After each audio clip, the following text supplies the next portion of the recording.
Pablo César, que se titula La otra historia de Jalapa. Les presentaré al doctor Pablo César López Romero y al doctor Jorge Molina. Le cedo la palabra al doctor Jorge Molina.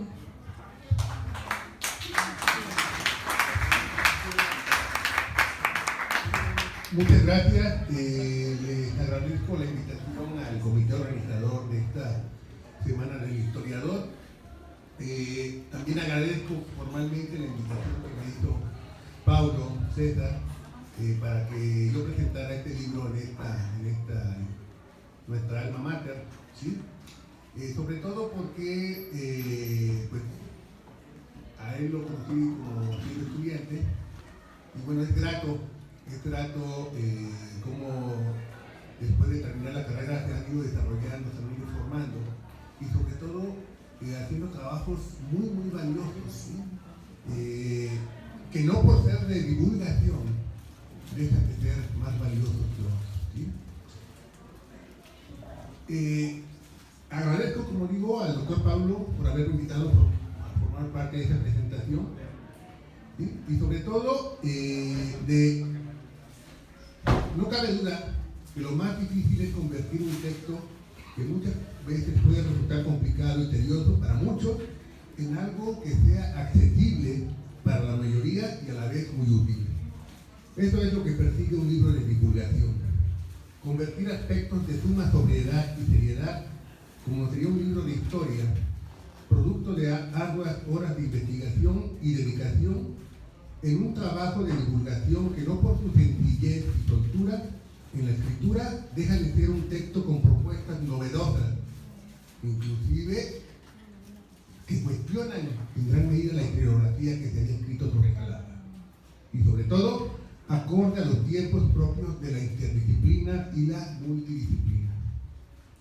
Otra historia de Jalapa es el resultado de la preparación no solo de una investigación, sino de una formación académica muy sólida en universidades de México y en el extranjero, de una persona que se ha caracterizado por su dedicación, sencillez, tenacidad y responsabilidad, pero sobre todo por su gran calidad humana y voluntad de servicio, entendiendo esto último como la capacidad de hacer las cosas para mejorar la vida de los demás. Y en este contexto, precisamente, otra historia de Jalapa tiene esa función. Cumple con todas las normas de lo que sería un texto de divulgación, ¿sí? Pero también deja ver y entrever, ¿sí? No tan solo la formación rigurosa que ha tenido Paulo, sino también su forma de ser. Hace un rato me decía que pues un maestro le sugirió que fuera más provocativo en términos literarios, ¿no? Pero bueno, difícil de Paulo, una de las características de él es su gran amabilidad, ¿sí? Es algo que lo caracterizó en sus años de estudiante, ¿sí? En un momento en el cual, pues,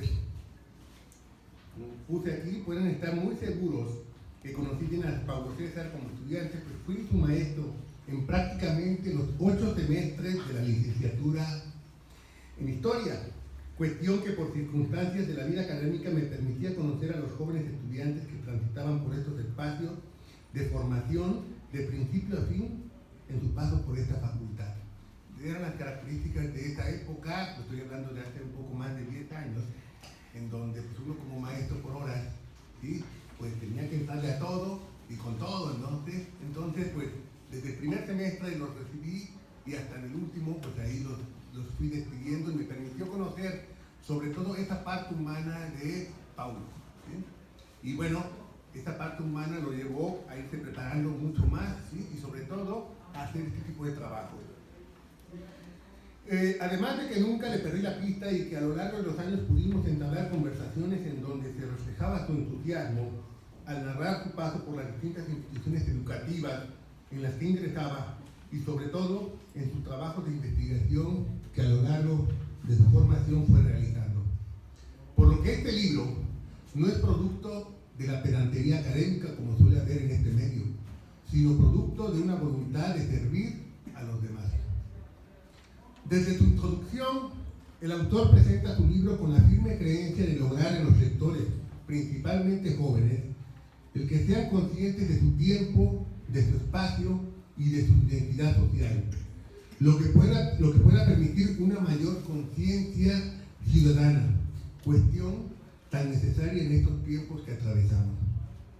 Otra historia de Jalapa es una obra de 99 páginas que nos lleva desde el principio del pasado sin alejarnos del presente, conectándonos continuamente con el devenir histórico de espacios vividos y que se viven actualmente. Pero del cómo vamos conociendo también, y no solo el cómo se construyeron las calles, edificios y espacios de esta ciudad, sino del por qué tenían sentido ayer, pero que lo siguen teniendo hoy. Este texto, desde un principio, te engancha, ¿sí? Sobre todo porque, de manera muy amable, es provocador, ¿sí? Y te induce a que cualquiera que lea este texto y, ¿sí?, trate de averiguar más, ¿sí? Por ejemplo, dice aquí, hace algunos años se afirmaba que en Jalapa se formó por barrios indígenas. Esta historia, y con eso, ¿sí?, dice mucho, esta historia no se ha podido demostrarse con evidencia arqueológica e histórica. Es decir, con esta frase, ¿sí?, tumba muchas creencias que se vinieron dando a lo largo de décadas, inclusive de siglos. ¿Sí? Este libro deja atrás ocurrencias y fantasías que forman parte de los mitos y leyendas propias de muchas ciudades antiguas y que son parte de su mitología urbana. Deja atrás el romanticismo y el bronceado propio de aquellas obras que pretendían mostrar lo que los espacios tenieron como producto de las ideas y la voluntad de un superhombre, propio de las historias de bronce. Y precisamente este libro, ¿sí?, rompe con este tipo de esquemas, ¿sí? Aquí, para demostrarlo, hay otra cosa que quiero resaltar. En la página 22 dice: hoy día ya no se puede ver cómo era el camino antiguo, pero sí se puede ver la marca que dejó. Hay que seguir la avenida 20 de noviembre, la calle Nuevo León, la calle Guadalajara y la avenida Jalapa, ¿sí?, para darnos cuenta de cómo transitaba un común, ¿sí?, una persona a pie en esos tiempos, ¿sí?, para llegar entre Jalapa y seguir su camino a otras ciudades como Naolín o Banderillas, ¿sí? Esta es la importancia que tiene este tipo de textos, ¿sí?, que nos traslada al pasado, pero inmediatamente nos sentimos ese pasado como algo vivido, ¿sí?, y que se sigue viviendo, ¿sí? En historia económica es muy común de repente cuando hay textos que nos hablan, por ejemplo, para hablar de la colonia, ¿no?, de cuánto costaba un esclavo o cuánto costaba una arroba de maíz, nos manejan pues que tantos reales, ¿sí?, y de repente pues no tiene sentido que nos digan un precio de hace 200, 300 años si no lo podemos ubicar en el contexto actual, ¿sí? Este texto, ¿sí?, y lo manejo como ejemplo, esto que les decía, eso se aclara fácilmente, ¿no? Cuando de repente habla de los caminos antiguos e inmediatamente los relaciona con los caminos o las calles modernas, ¿sí?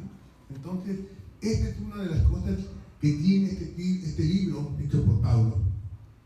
El autor muestra una Jalapa como una ciudad que fue cambiando y transformándose materialmente por las necesidades de todos los habitantes que la vivían, ¿sí?, y no tan solo por los miembros de la élite, sino por todos los habitantes, y por decisiones y necesidades externas que hicieron que este centro de población se convirtiera en un centro de actividades comerciales, políticas y de esparcimiento. Como reflejo de la función que tuvo al estar a un lado del camino real, ser punto de intersección entre los caminos que los llevó a ser un punto nodal de la región, pero también por la moderación de su clima que provocó que mucha gente se viniera a sentar después de una larga vida de trabajo a este centro de población, pueblo, villa, ciudad, y por último, ser un centro de compulsión política, ¿sí? Relacionado con lo que había dicho cuando sugiere que pues, la ciudad de Jalapa no es tan antigua, ¿sí? ¿Sí? Pero que también dice, a este texto que la población indígena fue fundamental en su proceso de creación o fundación y su desarrollo. ¿Sí? Dice aquí, el alcalde mayor de Jalapa narraría en 1580 que el pueblo se formaba de dos partes, una alrededor del convento y la plaza donde vivían los españoles y la otra parte en las zonas más altas donde habitaban indígenas. Ambas partes crecerían hasta unirse en una sola, aunque ésta llevaría su tiempo. Es bien conocido que durante los primeros años de la colonia los indígenas padecieron nuevas enfermedades que provocaron muchas muertes. Esto llevó a la creación de un hospital. Dice, el hospital de indígenas se convirtió en las casas consistoriales o casas reales. En ella se reunían el alcalde mayor, los gobernadores indígenas de Jalapa y los de otros pueblos de los alrededores para arreglar sus diversos problemas. Actualmente, ninguna de estas construcciones existen, fueron derrumbadas. Pero ahí se llegó a construir el Palacio de Gobierno del Estado de Veracruz. Vean cómo nos traslada inmediatamente el pasado y el presente y nos ubica, ¿sí? Nos ubica perfectamente, pero sobre todo nos habla de la importancia que tenía la comunidad indígena, ¿sí? Desde su momento de fundación.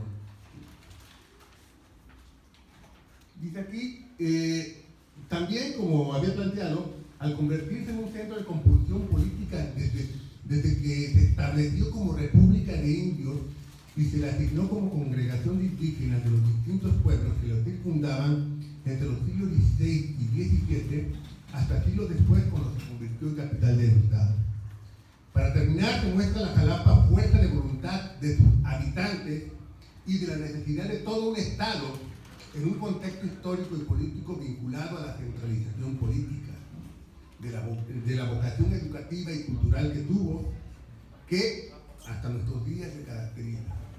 Este texto, y para terminar, ¿sí?, nos habla de cómo Jalapa tuvo ciertas características que pueden explicar el por qué hoy día, ¿sí?, es una ciudad pujante, pero no tan solo por la acción de unos cuantos grupos, ¿sí?, sino por toda una población, pero también derivado de dinámicas externas, ¿sí? Nos explica perfectamente, por ejemplo, ya para el siglo XX, cómo el establecimiento de la Universidad Veracruzana ayudó, ¿sí?, a que esta ciudad se convirtiera, pues, como tradicionalmente se le dice, en esa Atenas veracruzana, ¿sí? Potenció esta ciudad como se intentó hacerlo en su contexto en el siglo XIX, en el siglo XX, ¿sí? Pero también, como les decía hace un rato, rompe esquemas, ¿sí?, y se va en contra de creencias generalizadas como esta que dice que durante la guerra el pueblo de Jalapa se mantuvo leal a la corona española y hubo intentos para rendirla a los insurgentes, ¿sí? Es una pequeña frasecita, pero, ¿sí?, cuestiona lo dicho durante muchos años en otros textos, ¿sí?, sobre la acción de los jalapeños que buscaban, sobre todo, ¿sí?, la independencia de México. Creo que aquí, pues, esta pequeña frase rompe, y aquí este texto, aparte de divulgar, ¿sí?, a la ciudad, ¿sí?, nos sirve para adentrarnos y sobre todo buscar respuestas, ¿sí?, como puede ser con cualquier, o debe ser con cualquier libro de texto de divulgación, ¿sí? Es el punto de arranque para iniciar una investigación más profunda, o al menos para tratar de conocer a mayor profundidad nuestra ciudad. Muchas gracias.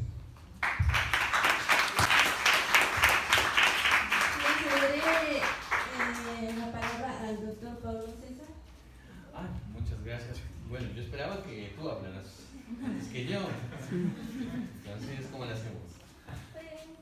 Y después tú también te perfecto. Bueno, gracias, Arely. Bueno, ¿qué les puedo decir? Yo quería como que cerrar un poquito estas cosas, pero bueno, primero quiero agradecer montones al Comité de Organización de la Semana del Historiador 2019 que dieron la oportunidad de que presentáramos este libro en la Semana del Historiador. Créanme que me siento muy agradecido por eso y pues siempre van a contar con un servidor para cuestiones que tengan que ver con cualquier cosa, ¿no? Bueno, dinero les tengo que decir que no tengo mucho. En ese sentido, pues hay que terminar de decir ciertos detalles, ¿no? También agradezco mucho a Jorge, a Eli, que se hayan tomado la molestia de leer el libro y de expresar ciertas opiniones sobre él. Y básicamente lo que yo quisiera comentarles del libro, bueno, es invitarlos a que lo lean. Allá afuera me están haciendo el favor también, por eso les digo que estoy muy agradecido con ellos, de poner ahí un lote de libros que tenemos. Está a un precio muy módico, pensado para historiadores, es una cuota de recuperación de 25 pesitos. Más vale poner caguama. En ese sentido, pues, hombre, el chiste es que acaben con él, ¿no? Y bueno, yo les voy a contar un poquito, bueno, también antes de otra cosa, quiero decir que me siento muy contento en haber logrado escribir este libro, en presentarlo aquí, porque de alguna manera en la facultad pues siempre se lleva en el corazón, siempre se lleva, uno entra aquí unos años y termina marcado por siempre, ¿no? Entonces, en ese sentido, me siento muy contento de que se pueda presentar este libro en esta facultad, ¿no? Y pues bueno, ¿qué les puedo comentar del libro? El libro surgió a partir, hay que decirlo también, y esto creo que va a abogar mucho a lo que ustedes están viendo en la semana, a partir de la interdisciplinaridad, ¿no? Eso sí es bien importante, porque una de las cosas que el libro va sacando nuevos contenidos es en función de la observación de los hechos históricos con otra perspectiva, la perspectiva espacial. Esa es una parte que sí considero que ayudó mucho a que este libro, que tiene por título Otra historia de Jalapa, no le vamos a poner la otra historia porque suena muy definitivo, y ninguna historia tiene por qué estar definitiva y acabada. Esa también es otra de las convicciones que me llevaron a escribir este libro, de que la historia no es un dogma, sino que es un discurso que está sujeto a cambios, que está sujeto a cuestionamientos y que está sujeto a interpretaciones dependiendo del momento en que estamos viviendo, ¿no? Y actualmente contamos con una serie de informaciones, con una serie de herramientas que en el pasado no se tenían para analizar la historia de la ciudad, ¿no? Entonces, a raíz de la mirada espacial y a raíz de las nuevas fuentes a las cuales tenemos acceso, pues este libro va adquiriendo forma, ¿no? Y por eso mismo lleva la palabra otra, ¿no? Porque se suma a las que ya se contaron, no las trata de negar, pero sino las trata de poner en debate, y ponerla en debate a raíz de otros descubrimientos y de otros hallazgos, ¿no? Y en función de eso, bueno, ¿de dónde se nutre esta mirada espacial? Esta mirada espacial se va nutriendo de mi propia formación en la facultad. En la facultad, el tema, voy a salir un poquito autobiográfico, pero el tema de investigación fue sobre caminos. Fue sobre caminos en la época, sobre caminos en la región de Jalapa en la época colonial. Entonces, un poquito revisar las vías de comunicación me permitió salir de la ciudad, y sobre todo salir de esta historiografía que solo se centraba en el entorno urbano y que solo se centraba en los gobernantes del entorno urbano o en las acciones que se hacían en el entorno urbano. Cuando estudié los caminos y cuando empecé a ver que había una serie de conexiones y una serie de dinámicas externas a Jalapa, pues empezaron a salir diversas reflexiones que van nutriendo este libro, ¿no? Entonces, en función de eso, el libro pues va adquiriendo o va teniendo como preeminencia contar una historia de la ciudad, pero sin perder en cuenta los alrededores, sin perder en cuenta la región, porque eso también es una de las cosas que nosotros obviamos cuando hacemos historias de ciudades. Usualmente pensamos que la ciudad es una isla donde todo tiene su dinámica propia, pero no vemos que esas dinámicas están nutridas por elementos de fuera, ¿no? Y si ampliamos el espectro espacial a otros rincones, incluso de ámbito internacional, podemos sacar más explicaciones todavía, ¿no? Entonces, en función de eso, el libro pues trata de reunir estas nociones y trata de poner un nuevo discurso. Sí, como le dice el profesor Molina, va a desdecir muchas de las cosas que se decían antes, pero es que a la altura de las nuevos descubrimientos de fuentes que no se habían tomado en cuenta, no es posible seguir repitiendo lo que se repetía con mucha insistencia, ¿no? Y aquí la cuestión de arriba también en que quien está haciendo eso espera que ustedes también lo hagan en función de que ustedes se están formando como historiadores. Ustedes no están formándose como cronistas, no están formándose como anticuarios, como coleccionistas. Ustedes deben de forjar la crítica histórica, es decir, lo que me está contando la fuente lo tengo que ver de qué manera lo contrasto con lo que se ha dicho, ¿no? No seguir repitiendo los viejos discursos, porque ustedes bien lo saben, no se puede repetir las mismas cosas de la misma manera, ¿no? Ustedes mismos tienen experiencias, sobre ciertos elementos que los hacen despertar ciertas preguntas, que esas preguntas no se habían hecho antes, ¿no? Entonces, en función de eso, creo que la labor también del historiador es muy importante para romper precisamente con estos estudios que se hicieron precisamente por personas que no eran historiadores, ¿no?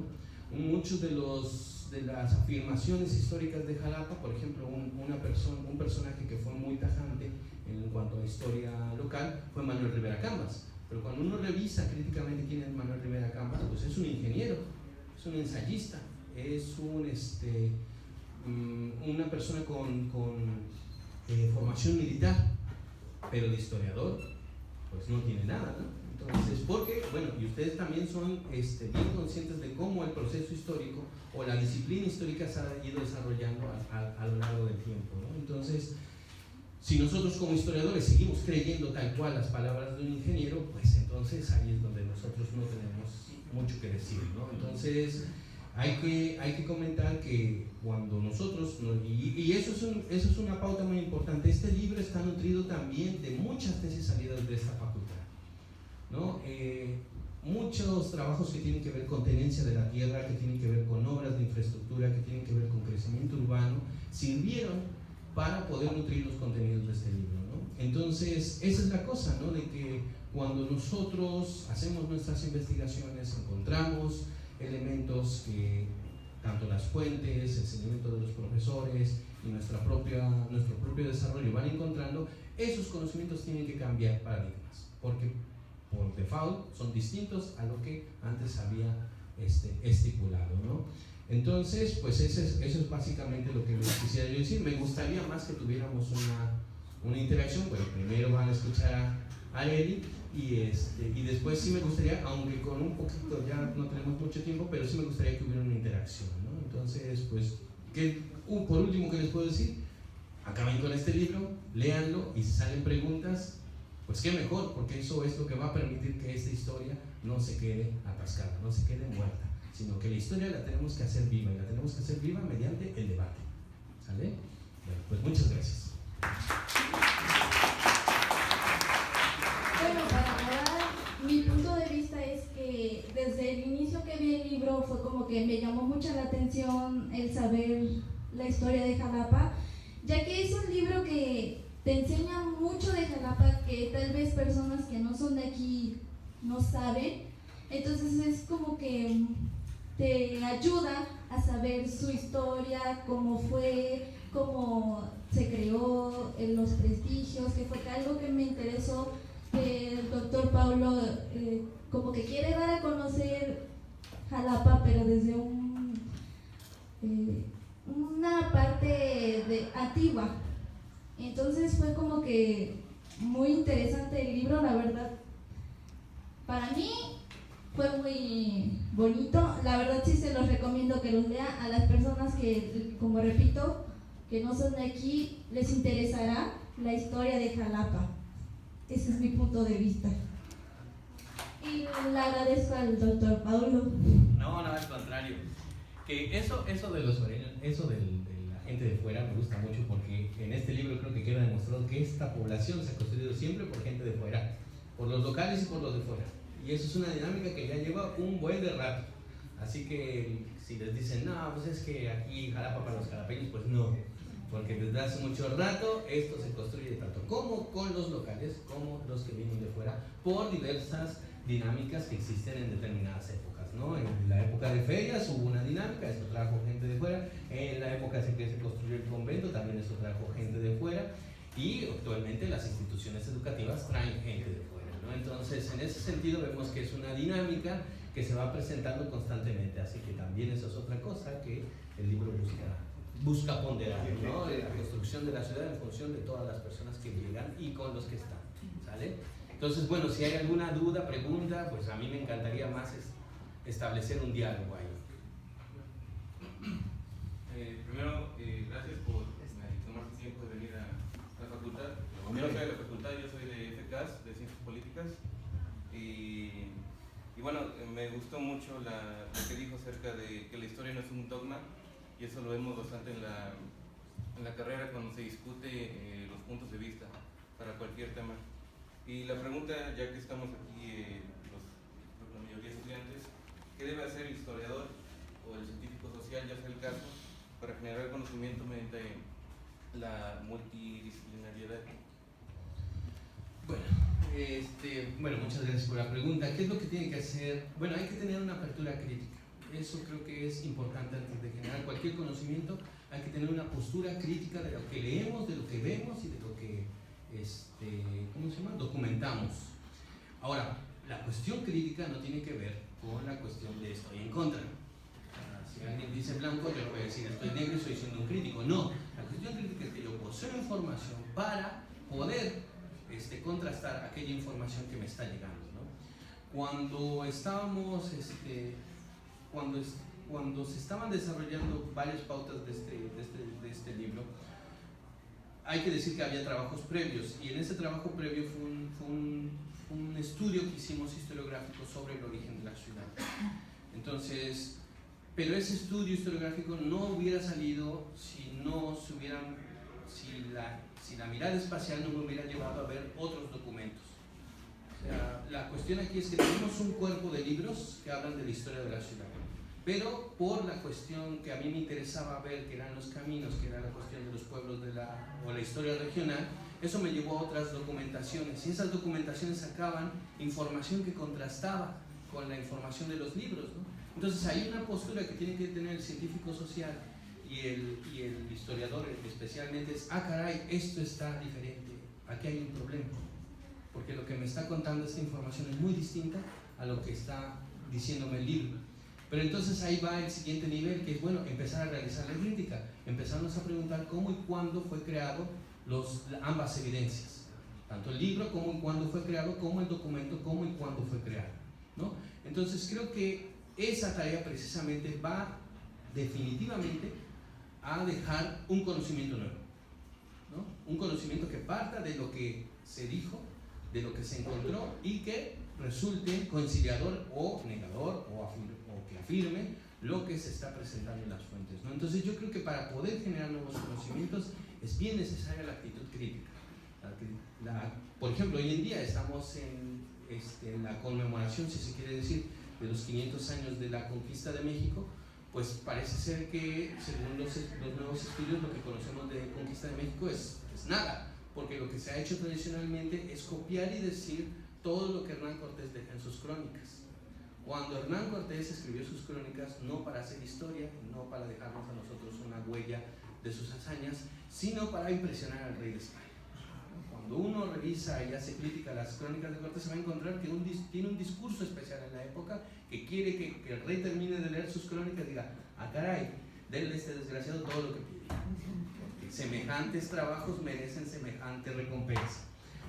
Entonces, si hoy en día seguimos repitiendo las crónicas y seguimos repitiendo que Cortés es un visionario, que Cortés fue un gran hombre, que fue el tipo que colonizó y que a fuerza de inteligencia logró establecer el régimen, pues nos estamos comiendo el mismo cuento de Cortés, ¿no? Estamos siendo tan ingenuos como lo fue el rey de España en el siglo XVI. Entonces, en función de eso, la crítica creo que es la que ayuda mucho a desarrollar nuevos conocimientos. El libro me dice una cosa, busco de qué manera el libro me está contando lo que me está contando, y la evidencia también me pone otros datos, hago lo mismo, comparo, y en función de eso se pueden ir generando. Y bueno, ir buscando los canales. Aquí hay que decir que también agradezco mucho la confianza que la administración municipal dio este proyecto, ¿no? Porque también eso hay que decirlo, ¿no? Usualmente cuando uno encuentra nuevos conocimientos se va a encontrar uno con el rechazo, se va a encontrar uno con la traba, con no digas que no existen estos 4 barrios, porque si no vamos a tener que despintar el mural que está en Jalitic, cosas por el estilo. No. Entonces, en ese sentido, pues aquí también está la cuestión institucional que apoya, ¿no? Y la cuestión es también de nosotros, generamos nuevos conocimientos, ir buscando los canales. Actualmente las redes sociales también ayudan mucho a eso, los blogs electrónicos, ya si no nos quieren publicar, pues nosotros tenemos que ver de qué manera hacemos llegar nuestros conocimientos a demás personas, ¿no? Creo que también esa es una actitud de compartir lo que hemos encontrado, que cuando lo vemos, pues es todo plausible, ¿no? Yo soy al menos de esa postura de que el debate ayuda a que haya nuevos conocimientos, y esos conocimientos nos van a ayudar a que todo esto mejore, ¿no? Entonces, bueno, no sé si respondí la pregunta. Entonces, pues, muchas gracias.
bueno, lo de los mentados 4 barrios de Jalapa. Eso es bien interesante. Y fue algo que predeció también este libro.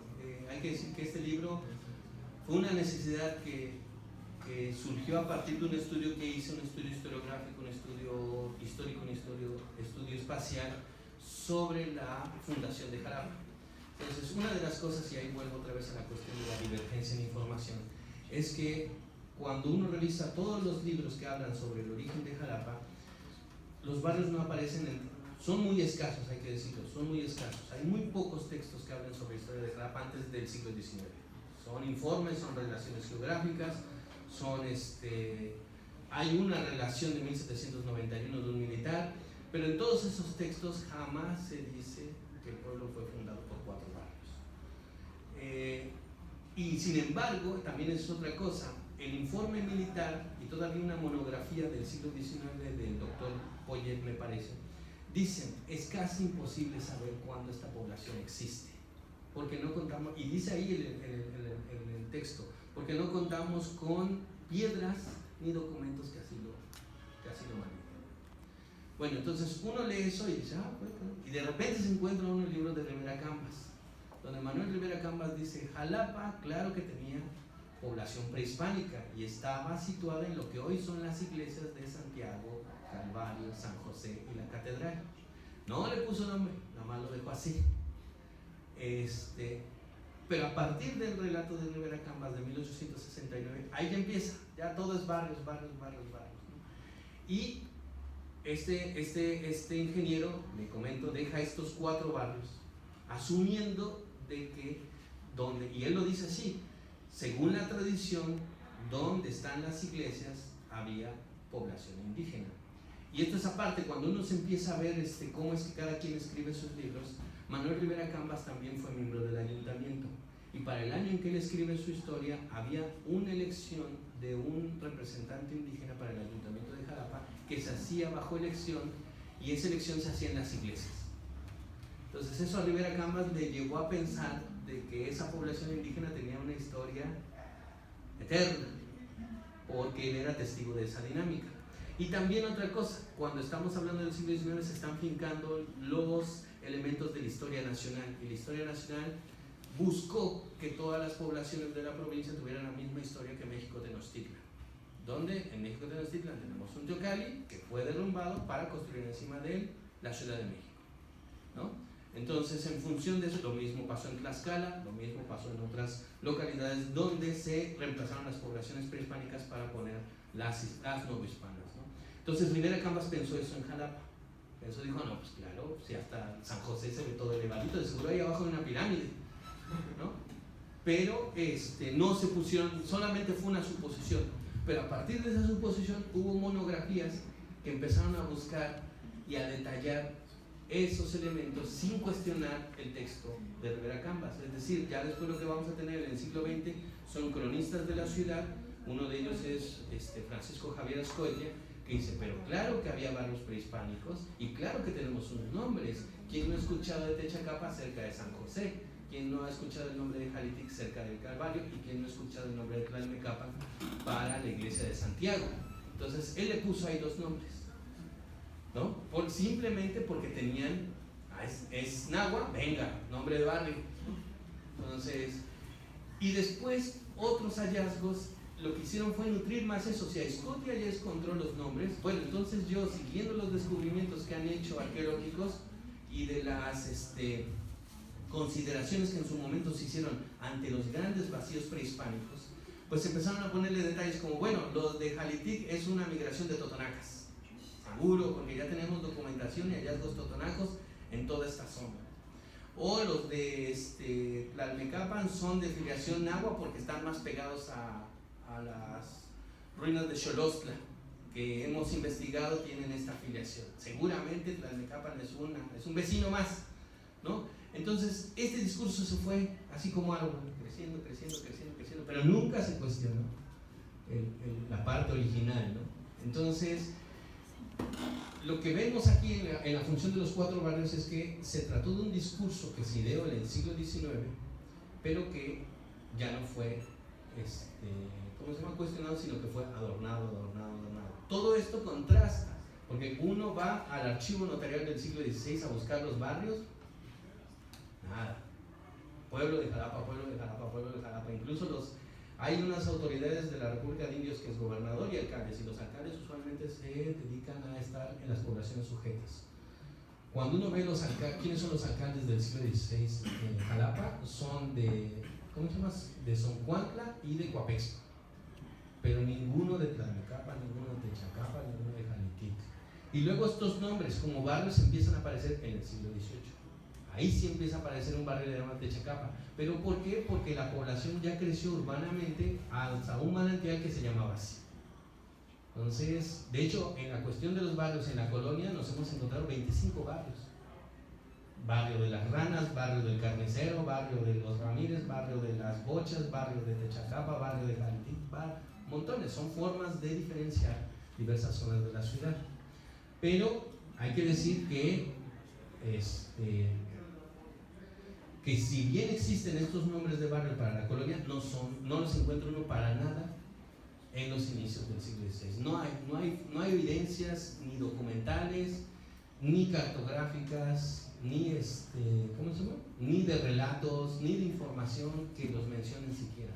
Ya los empiezan a mencionar siglo XVIII, que es cuando Jalapa tiene lo de las ferias, y esa cuestión fincó una serie de realidades urbanas en torno a estas iglesias. Y ya después Rivera Cambas dijo, no, pues es que aquí es. Ahí Rivera Cambas vio eso y pensó que se trataba de una tradición eterna, cuando no lo era así.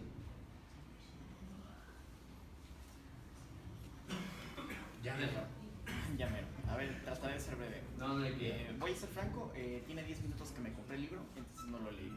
Sin embargo, por lo que había aprendido con usted en su curso de geografía, analizando algunas de las imágenes dentro del libro así de reojo y su portada y la contraportada, con base en la temática que estamos manejando en esta semana, ¿cómo diría a los alumnos que puede interactuar la historia con la geografía? Bueno, la historia y la geografía pueden interactuar de una forma muy bonita. Yo soy el principal promotor de eso. Y más que nada, simplemente porque el historiador tiene que preguntarse sobre dónde y cómo ocurren los procesos históricos. Y una de esas cosas el libro lleva a la pauta, ¿no? El chiste del libro es preguntarse dónde. Esa fue una pregunta constante. Había un hospital, ¿dónde estaba el hospital? Había un convento, ¿dónde estaba el convento? Había un barrio de las Bochas, ¿dónde está ese barrio? Había un pueblo llamado Izhuacán, ¿dónde está Izhuacán? Y había un camino, ¿dónde está ese camino? ¿No? Entonces, la cuestión aquí que diatriba con la geografía es que la geografía nos permite mucho ubicarnos espacialmente, ubicar los procesos históricos en un espacio. Y cuando estamos hablando de geografía en el término de la interdisciplina, no nos estamos refiriendo a cuestiones exclusivamente de ríos, montañas, llanos, valles, colinas, no. Así como hoy en día al historiador le molesta que le digan que la historia son solo fechas, o que, por ejemplo, ustedes en sus casas, estudias historiador, entonces dime cuándo ocurrió la batalla de Timbuktu. Sí, no, eso no se trata, ¿no? Bueno, ese mismo prejuicio pasa en la geografía con los lugares. Le dicen a alguien, ¿estudias geografía? ¿Así cuál es la capital de Uganda? No, pues tampoco, ¿no? ¿Cómo se llama el cerro que está ahí? No, pues quién sabe. Pero la geografía no solamente ve los elementos geográficos, ríos, valles, lagunas, sino que ve la relación que hay entre personas y esos espacios, ¿no? Y esa parte puede nutrir muchísimo la cuestión histórica en función de que si nosotros revisamos las relaciones humanas que hay entre los habitantes y su entorno, nos dan elementos incluso para cuestionar lo que se escribió solamente viendo al gobernante y al gran suceso histórico, ¿no? Entonces, en ese sentido, pues yo que les puedo decir, la geografía ayuda bastante para entender en dónde se están desarrollando los procesos históricos y cómo se están desarrollando. Y un poquito de eso también lo vamos a ver en la mesa que viene, ¿vale? Pues muchas gracias, yo les agradezco bastante. 25 pesitos.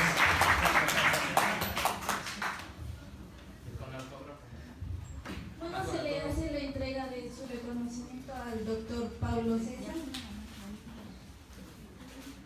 Constancia de participación en la presentación del libro Otra historia de Jalapa a su autor, doctor Paulo César López Romero. Muy Muchísimas gracias.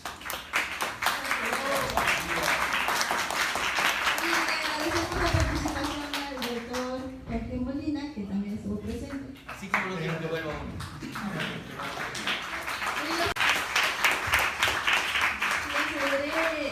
Le cederé la palabra al doctor Pablo César. Muchas gracias.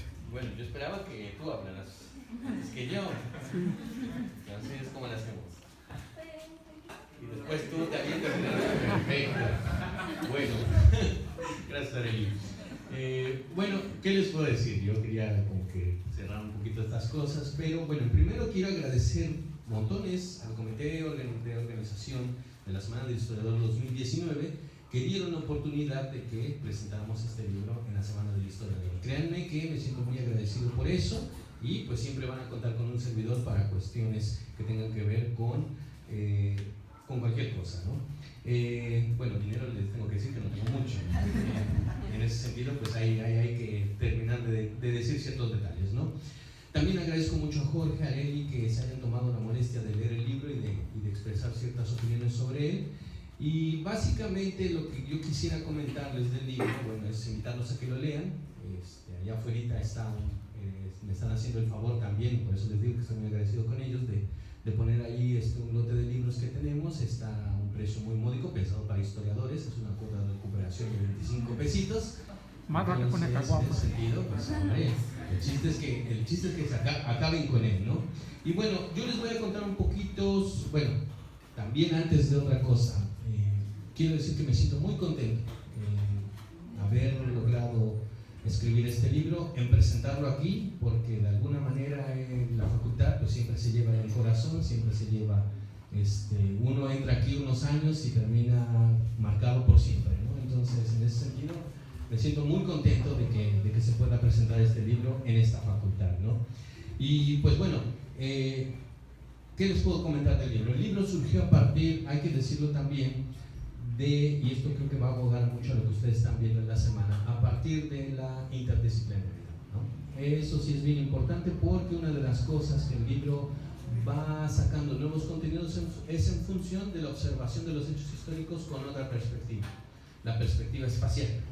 Esa es una parte que sí considero que ayudó mucho a que este libro, que tiene por título Otra historia de Jalapa, no le vamos a poner la otra historia porque suena muy definitivo y ninguna historia tiene por qué estar definitiva y acabada. Esa también es otra de las convicciones que me llevaron a escribir este libro, de que la historia no es un dogma, sino que es un discurso que está sujeto a cambios, que está sujeto a cuestionamientos y que está sujeto a interpretaciones dependiendo del momento en que estamos viviendo, ¿no? Y actualmente contamos con una serie de informaciones, con una serie de herramientas que en el pasado no se tenían para analizar la historia de la ciudad, ¿no? Entonces, a raíz de la mirada espacial y a raíz de las nuevas fuentes a las cuales tenemos acceso, pues este libro va adquiriendo forma, ¿no? Y por eso mismo lleva la palabra otra, ¿no? Porque se suma a las que ya se contaron, no las trata de negar, pero sino las trata de poner en debate. Y ponerla en debate a raíz de otros descubrimientos y de otros hallazgos, ¿no? Y en función de eso, bueno, ¿de dónde se nutre esta mirada espacial? Esta mirada espacial se va nutriendo de mi propia formación en la facultad. En la facultad, el tema, voy a salir un poquito autobiográfico, pero el tema de investigación fue sobre caminos. Fue sobre caminos en la época, sobre caminos en la región de Jalapa en la época colonial. Entonces, un poquito revisar las vías de comunicación me permitió salir de la ciudad y sobre todo salir de esta historiografía que solo se centraba en el entorno urbano y que solo se centraba en los gobernantes del entorno urbano o en las acciones que se hacían en el entorno urbano. Cuando estudié los caminos y cuando empecé a ver que había una serie de conexiones y una serie de dinámicas externas a Jalapa, pues empezaron a salir diversas reflexiones que van nutriendo este libro, ¿no? Entonces, en función de eso, el libro pues va adquiriendo o va teniendo como preeminencia contar una historia de la ciudad, pero sin perder en cuenta los alrededores, sin perder en cuenta la región, porque eso también es una de las cosas que nosotros obviamos cuando hacemos historias de ciudades. Usualmente pensamos que la ciudad es una isla donde todo tiene su dinámica propia, pero no vemos que esas dinámicas están nutridas por elementos de fuera, ¿no? Y si ampliamos el espectro espacial a otros rincones, incluso de ámbito internacional, podemos sacar más explicaciones todavía, ¿no? Entonces, En función de eso, el libro pues trata de reunir estas nociones y trata de poner un nuevo discurso. Sí, como le dice el profesor Molina, va a desdecir muchas de las cosas que se decían antes, pero es que a la altura de las nuevos descubrimientos de fuentes que no se habían tomado en cuenta, no es posible seguir repitiendo lo que se repetía con mucha insistencia, ¿no? Y aquí la cuestión de arriba también en que quien está haciendo eso espera que ustedes también lo hagan en función de que ustedes se están formando como historiadores. Ustedes no están formándose como cronistas, no están formándose como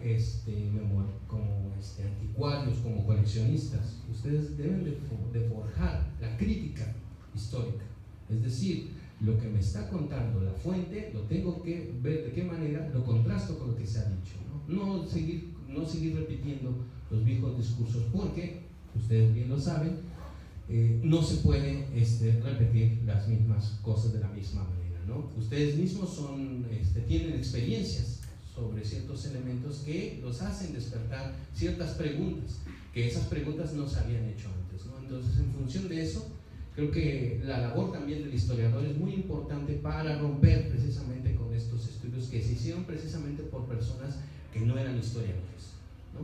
Muchos de las afirmaciones históricas de Jalapa, por ejemplo, un personaje que fue muy tajante en cuanto a historia local fue Manuel Rivera Cambas. Pero cuando uno revisa críticamente quién es Manuel Rivera Cambas, pues es un ingeniero, es un ensayista, es una persona con formación militar, pero de historiador pues no tiene nada, ¿no? Entonces, porque, bueno, y ustedes también son bien conscientes de cómo el proceso histórico o la disciplina histórica se ha ido desarrollando a lo largo del tiempo, ¿no? Entonces, si nosotros como historiadores seguimos creyendo tal cual las palabras de un ingeniero, pues entonces ahí es donde nosotros no tenemos mucho que decir, ¿no? Entonces, hay que comentar que cuando nosotros, y eso es una pauta muy importante, este libro está nutrido también de muchas tesis salidas de esta facultad, ¿no? Muchos trabajos que tienen que ver con tenencia de la tierra, que tienen que ver con obras de infraestructura, que tienen que ver con crecimiento urbano, sirvieron para poder nutrir los contenidos de este libro, ¿no? Entonces, esa es la cosa, ¿no? De que cuando nosotros hacemos nuestras investigaciones, encontramos elementos que tanto las fuentes, el seguimiento de los profesores y nuestro propio desarrollo van encontrando, esos conocimientos tienen que cambiar paradigmas, porque por default son distintos a lo que antes había estipulado, ¿no?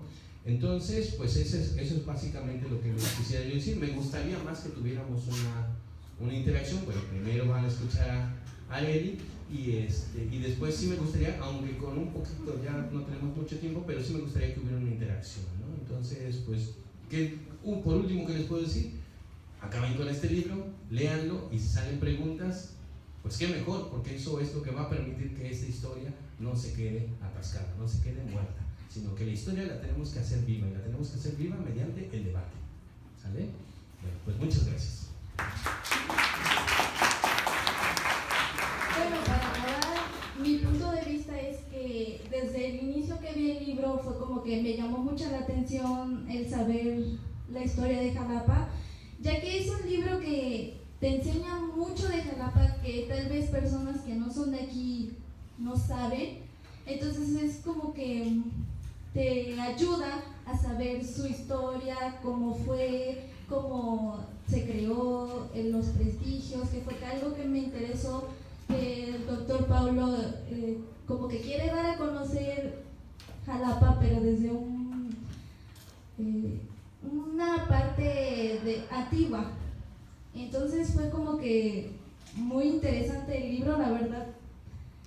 Para mí fue muy bonito, la verdad sí se los recomiendo que los lean a las personas que, como repito, que no son de aquí, les interesará la historia de Jalapa. Ese es mi punto de vista. Y le agradezco al doctor Paulo. No, al contrario. Que eso de los sureños, eso de la gente de fuera me gusta mucho porque en este libro creo que queda demostrado que esta población se ha construido siempre por gente de fuera, por los locales y por los de fuera. Y eso es una dinámica que ya lleva un buen de rato.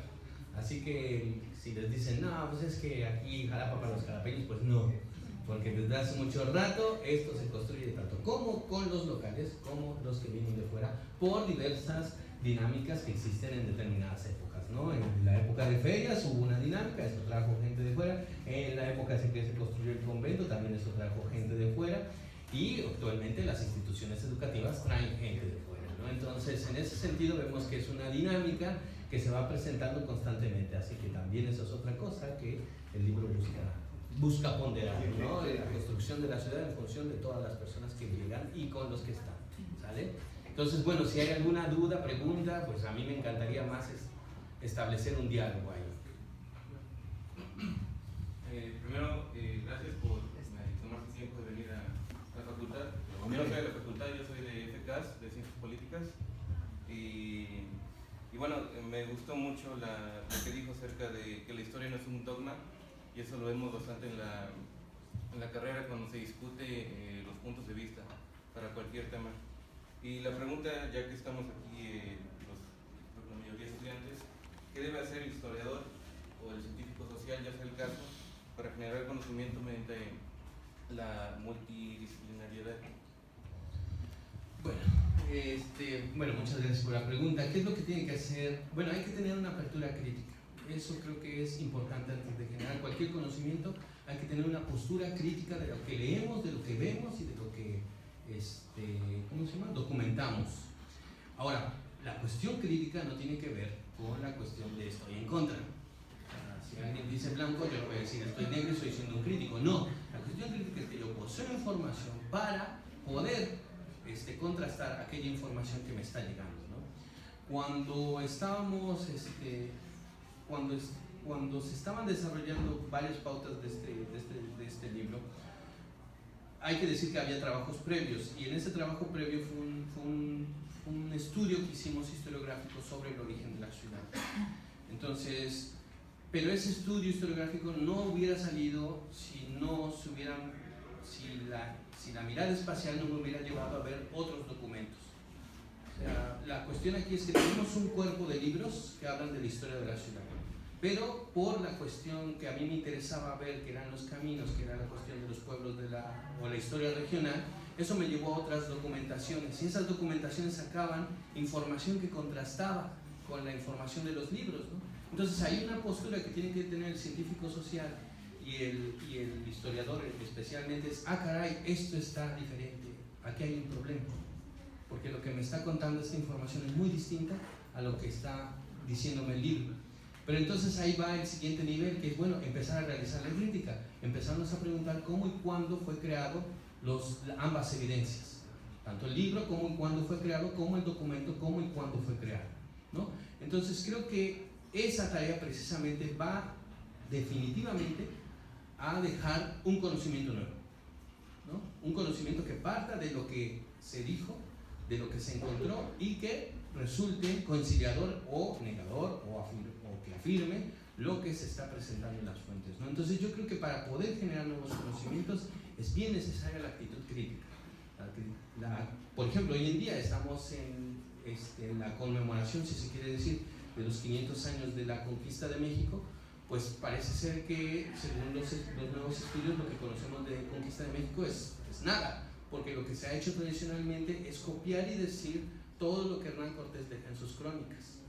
Cuando Hernán Cortés escribió sus crónicas no para hacer historia, no para dejarnos a nosotros una huella de sus hazañas, sino para impresionar al rey de España.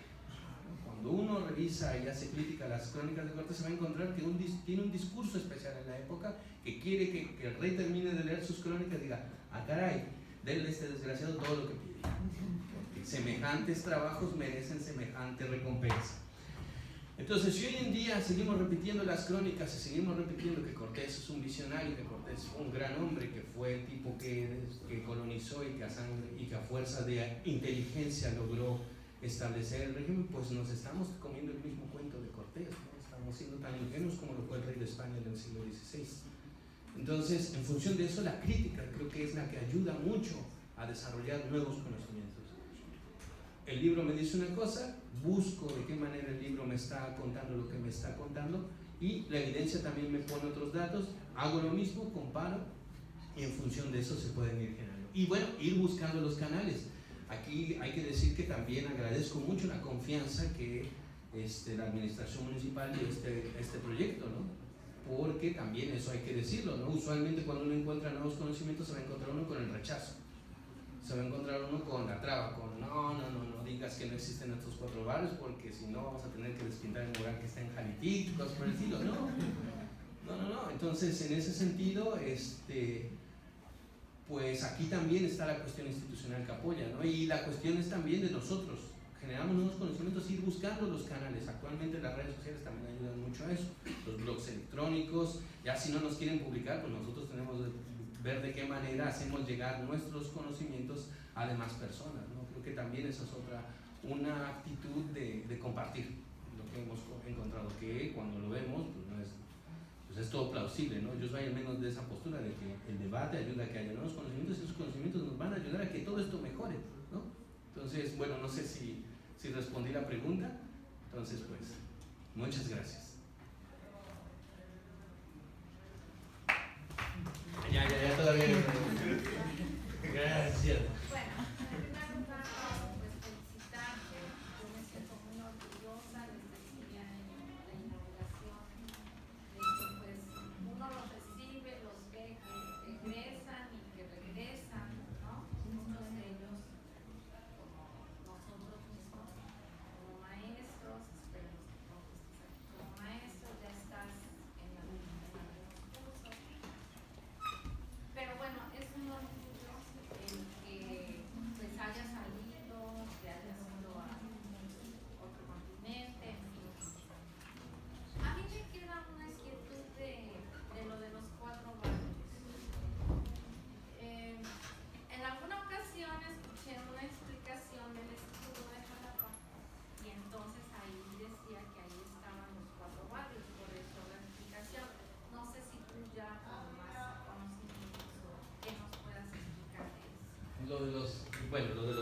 Lo de los mentados 4 barrios de Jalapa, eso es bien interesante, y fue algo que predeció también este libro. Hay que decir que este libro fue una necesidad que surgió a partir de un estudio que hice, un estudio historiográfico, un estudio histórico, un estudio espacial sobre la fundación de Jalapa. Entonces, una de las cosas, y ahí vuelvo otra vez a la cuestión de la divergencia en información, es que cuando uno revisa todos los libros que hablan sobre el origen de Jalapa, los barrios no aparecen, son muy escasos, hay que decirlo, son muy escasos. Hay muy pocos textos que hablan sobre la historia de Jalapa antes del siglo XIX. Son informes, son relaciones geográficas, hay una relación de 1791 de un militar, pero en todos esos textos jamás se dice que el pueblo fue fundado por 4 barrios. Y sin embargo, también es otra cosa, el informe militar y todavía una monografía del siglo XIX del doctor Poyet, me parece, dicen, es casi imposible saber cuándo esta población existe, porque no contamos, y dice ahí en el texto, porque no contamos con piedras ni documentos que así lo manejen. Bueno, entonces uno lee eso y dice, y de repente se encuentra uno el libro de Rivera Cambas, donde Manuel Rivera Cambas dice, Jalapa, claro que tenía población prehispánica y estaba situada en lo que hoy son las iglesias de Santiago, Calvario, San José y la Catedral. No le puso nombre, nada más lo dejó así. Pero a partir del relato de Rivera Cambas de 1869, ahí ya empieza, ya todo es barrios, ¿no? Y este ingeniero, le comento, deja estos 4 barrios, asumiendo de que y él lo dice así, según la tradición, donde están las iglesias había población indígena. Y esto es aparte, cuando uno se empieza a ver cómo es que cada quien escribe sus libros. Manuel Rivera Cambas también fue miembro del ayuntamiento, y para el año en que él escribe su historia había una elección de un representante indígena para el ayuntamiento de Jalapa que se hacía bajo elección, y esa elección se hacía en las iglesias. Entonces eso a Rivera Cambas le llevó a pensar de que esa población indígena tenía una historia eterna, porque él era testigo de esa dinámica. Y también otra cosa, cuando estamos hablando del siglo XIX se están fincando los elementos de la historia nacional, y la historia nacional buscó que todas las poblaciones de la provincia tuvieran la misma historia que México Tenochtitlan. Donde en México Tenochtitlan tenemos un Teocalli que fue derrumbado para construir encima de él la Ciudad de México, ¿no? Entonces, en función de eso, lo mismo pasó en Tlaxcala, lo mismo pasó en otras localidades donde se reemplazaron las poblaciones prehispánicas para poner las novohispanas, ¿no? Entonces, Rivera Cambas pensó eso en Jalapa. Pensó, dijo, no, pues claro, si hasta San José se ve todo elevadito, de seguro ahí abajo hay una pirámide, ¿no? Pero no se pusieron, solamente fue una suposición. Pero a partir de esa suposición hubo monografías que empezaron a buscar y a detallar esos elementos sin cuestionar el texto de Rivera Cambas. Es decir, ya después lo que vamos a tener en el siglo XX son cronistas de la ciudad. Uno de ellos es Francisco Javier Ascoya, que dice, pero claro que había barrios prehispánicos y claro que tenemos unos nombres. ¿Quién no ha escuchado de Techacapa cerca de San José? ¿Quién no ha escuchado el nombre de Jalitic cerca del Calvario? ¿Y quién no ha escuchado el nombre de Tlalmecapa para la iglesia de Santiago? Entonces, él le puso ahí dos nombres, ¿no? Simplemente porque tenían, es náhuatl, venga, nombre de barrio. Entonces, y después otros hallazgos lo que hicieron fue nutrir más eso. Si Ascoya ya encontró los nombres, bueno, entonces yo, siguiendo los descubrimientos que han hecho arqueológicos y de las consideraciones que en su momento se hicieron ante los grandes vacíos prehispánicos, pues empezaron a ponerle detalles como, bueno, los de Jalitic es una migración de totonacas, seguro, porque ya tenemos documentación y hallazgos totonacos en toda esta zona. O los de Tlalmecapan son de filiación náhuatl porque están más pegados a las ruinas de Xolostla, que hemos investigado, tienen esta filiación. Seguramente Tlalmecapan es un vecino más, ¿no? Entonces, este discurso se fue así como algo, creciendo, pero nunca se cuestionó la parte original, ¿no? Entonces, lo que vemos aquí en la función de los cuatro barrios es que se trató de un discurso que se ideó en el siglo XIX, pero que ya no fue, cuestionado, sino que fue adornado. Todo esto contrasta, porque uno va al archivo notarial del siglo XVI a buscar los barrios, nada. Pueblo de Jalapa. Incluso hay unas autoridades de la República de Indios que es gobernador y alcaldes, y los alcaldes usualmente se dedican a estar en las poblaciones sujetas. Cuando uno ve quiénes son los alcaldes del siglo XVI en Jalapa, son de Zoncuantla y de Coapexpa, pero ninguno de Tlalmecapa, ninguno de Techacapa, ninguno de Jalitic. Y luego estos nombres como barrios empiezan a aparecer en el siglo XVIII. Ahí sí empieza a aparecer un barrio llamado Techacapa. ¿Pero por qué? Porque la población ya creció urbanamente hasta un manantial que se llamaba así. Entonces, de hecho, en la cuestión de los barrios en la colonia nos hemos encontrado 25 barrios. Barrio de las Ranas, barrio del Carnicero, barrio de los Ramírez, barrio de las Bochas, barrio de Techacapa, barrio de Jalitic, montones. Son formas de diferenciar diversas zonas de la ciudad. Pero hay que decir que si bien existen estos nombres de barrio para la colonia, no los encuentra uno para nada en los inicios del siglo XVI. No hay evidencias ni documentales, ni cartográficas, ni ni de relatos, ni de información que los mencionen siquiera. Ya los empiezan a mencionar siglo XVIII, que es cuando Jalapa tiene lo de las ferias, y esa cuestión fincó una serie de realidades urbanas en torno a estas iglesias. Y ya después Rivera Cambas dijo, no, pues es que aquí son. Ahí Rivera Cambas vio eso y pensó que se trataba de una tradición eterna, cuando no lo era así.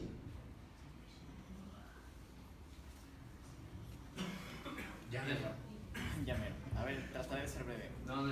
Voy a ser franco, tiene 10 minutos que me compré el libro, entonces no lo leí.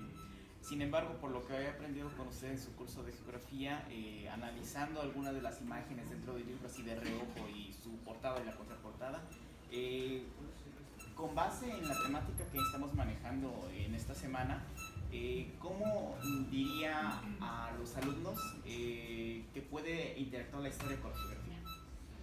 Bueno, la historia y la geografía pueden interactuar de una forma muy bonita. Yo soy el principal promotor de eso. Y más que nada, simplemente porque el historiador tiene que preguntarse sobre dónde y cómo ocurren los procesos históricos. Y una de esas cosas el libro lleva a la pauta, ¿no? El chiste del libro es preguntarse dónde. Esa fue una pregunta constante. Había un hospital, ¿dónde estaba el hospital? Había un convento, ¿dónde estaba el convento? Había un barrio de Las Bochas, ¿dónde está ese barrio? Había un pueblo llamado Izhuacán, ¿dónde está Izhuacán? Y había un camino, ¿dónde está ese camino? ¿No? Entonces, la cuestión aquí que diatriba con la geografía es que la geografía nos permite mucho ubicarnos espacialmente, ubicar los procesos históricos en un espacio. Y cuando estamos hablando de geografía en el término de la interdisciplina, no nos estamos refiriendo a cuestiones exclusivamente de ríos, montañas, llanos, valles, colinas, no.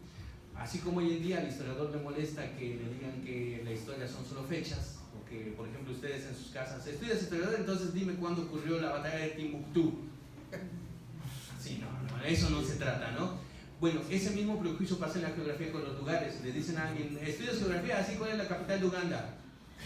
No, pues tampoco, ¿no? ¿Cómo se llama el cerro que está ahí? No, pues quién sabe. Pero la geografía no solamente ve los elementos geográficos, ríos, valles, lagunas, sino que ve la relación que hay entre personas y esos espacios, ¿no?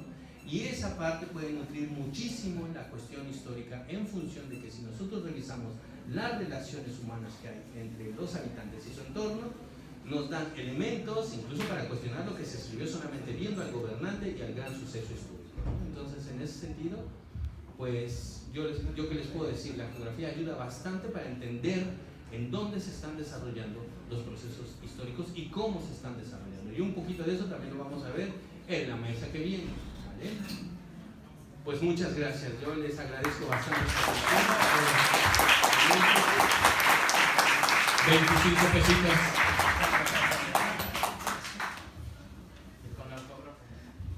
¿Cómo se le hace la entrega de su reconocimiento al doctor Paulo César?